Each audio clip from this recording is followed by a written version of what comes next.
Hello.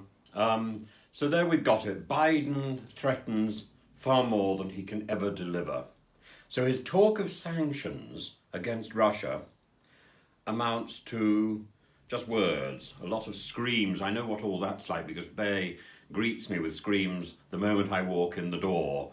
So you want to go down now? Down you go. Down you go.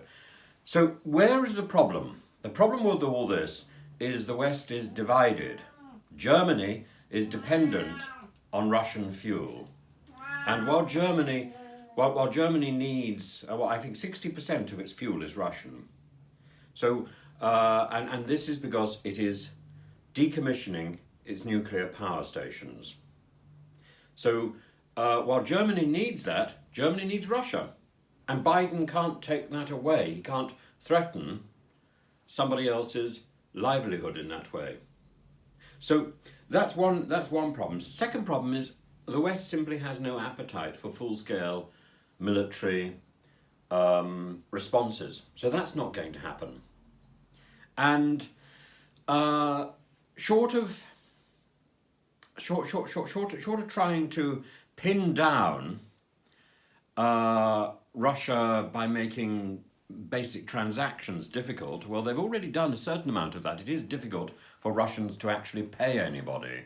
But in a sense, that only harms other people. That only harms people who are trading in some form with Russia and waiting for Russia to pay. I suppose, the Russian businesses in this way are laughing all the way to the bank because they can say, well, we can't pay you. We don't know how to pay you.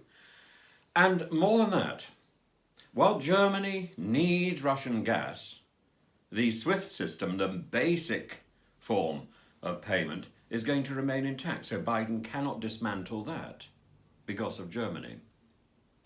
So, and the other thing which is so interesting, which happened earlier this week, is Biden made a big mistake diplomatically. Biden talked about a difference between a minor incursion and a major invasion. Well, when you are trying to address bad behaviour, you can't start saying, well, this sort of behaviour is okay and that sort of behaviour is not okay, because you're inviting that sort of behaviour.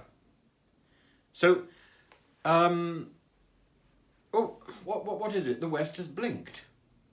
Blinken warns Lavrov. Lots of words. But if this is a game of chicken, Blinken has blinked. He's been caught blinking. And, I don't see that Biden really is a threat to any ambitions Mr. Putin may seriously have on the Ukraine. And I think, I think at the moment we're not being a very good ally to the Ukraine if that's what we intend to be. I think the better option at this moment would be to de-escalate the language and to try and engage with Russia in a more creative way. That certainly is an opportunity, but the language we've got at the moment is very pugilistic. It's very bombastic, and you don't respond to somebody who is bombastic anyway with more bombastic language. That way only leads to major confrontation. If you go back to the origins of the First World War, which of course is for every GCSE student the ultimate essay. What were the origins of the First World War? Well, the origins of the First World War were dithering to try and avoid war. And you can look at you can look at all the various indications of dithering, not least the fact that the stock exchange seemed fairly robust right until the soldiers started manoeuvring, because no one could believe that anyone would be so stupid as to go to war. And if people have that mindset, and if the only response we have to aggression is the threat of further aggression, which nobody really can imagine would happen, then it's not much of a threat. It's not realistic. We need to find a different way of communicating. And we need to find a different way of challenging those people around the world who are behaving badly. I'd love to know your thoughts on this.